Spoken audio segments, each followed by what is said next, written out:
Former Arkansas governor and Fox News host Mike Huckabee joins the company right now. Governor, you were listening to what Ms. Roma had to say.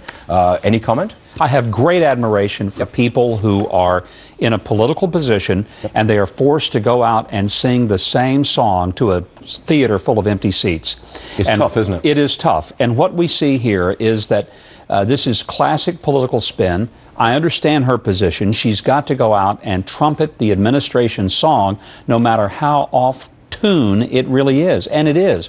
The fact is, there are not a number of really serious private sector jobs being created. There are government jobs being created, which only adds to the deficit, adds to the debt, and adds to the problem.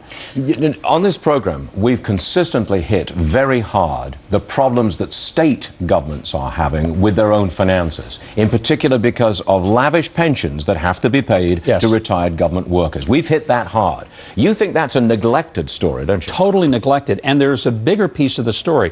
Pensions are a part of it, but the state's burden of entitlements, their part of Medicaid is huge. They're part of prisons. They're part of education. For example, in most states, you have three things that a state does: educate, medicate, incarcerate. Those are the three things. Now, in my state, where I governed for 10.5 years, that comprised 91% of our general revenue budget.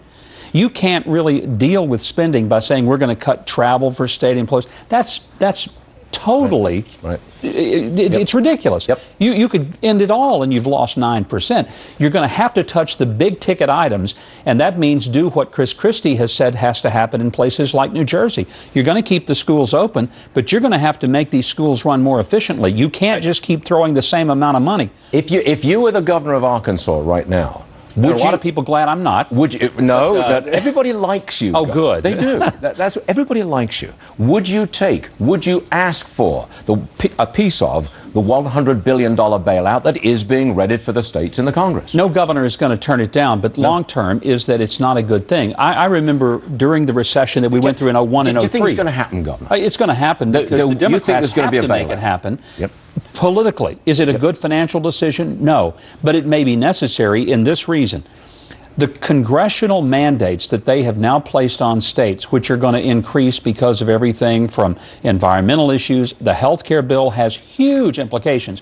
When you take the Medicaid requirement up to 133% under the Obamacare, this is what happens. You're talking about, for states like Arkansas, an extra $1 billion of burden. In South Carolina. Huge. It's going to be another $1.2 billion. So states that are already hemorrhaging are going to experience an unprecedented, love that word, Mr. Obama, unprecedented burden because their state Medicaid budgets have to be met. People don't understand. Medicaid is not an optional program, and when the federal government tells you you must cover, you either cover it all or they cut all of your funds off, and no state can afford to do that. As I'm sitting here, out of the corner of my eye, I can just see what the company is. They're all nodding in agreement. Everybody likes you, Governor. Oh, well, that's because this is a very intelligent panel of people. You've got a real fabulous future. You really do. Well, one thing I want to mention, Stuart, that a lot of people don't understand, the impact of a state is usually about 12 to 18 months behind whatever happens at the federal level.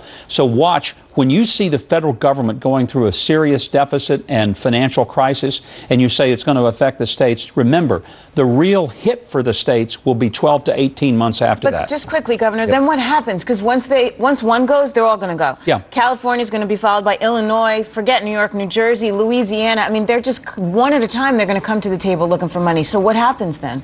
Well, what happens is they're going to end up getting it because there's no way that politically any congressman or senator can say no, because if he says no, he's saying no to his home state. So and he's got all these constituencies. We're going to end up bailing out the 50 states. In which case, you've got a huge debt crisis that arrives on Washington's doorstep and then may be called to account by the bond vigilantes. That's entirely possible. In a way, the real tragedy is that Washington has created the problem for the states. The states are going to look to Washington to solve the problem they've created. You can't blame the states for saying, hey, you know, you guys have sent us the bill for eating a ribeye dinner.